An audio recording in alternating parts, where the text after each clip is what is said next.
আমাদের এই 31 দফাকে যদি বাস্তবায়ন করতে হয়, আমরা যখন বাস্তবায়ন করতে পারবো,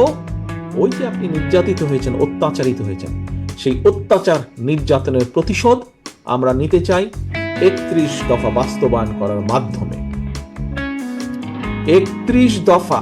দেশ এবং জনগণের পক্ষে 31 দফা বাস্তবায়ন করার মাধ্যমে আমি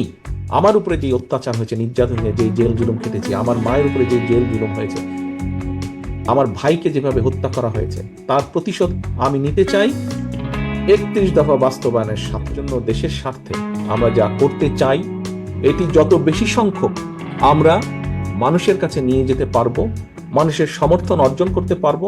আমরা আমাদের সেই দৃশ্য বলেন, অদৃশ্য বলেন বা দৃশ্যমান প্রতিপক্ষকে আমরা তত শক্ত, তত জোরালো ভাবে আমরা তাদেরকে মোকাবেলা করতে পারবো।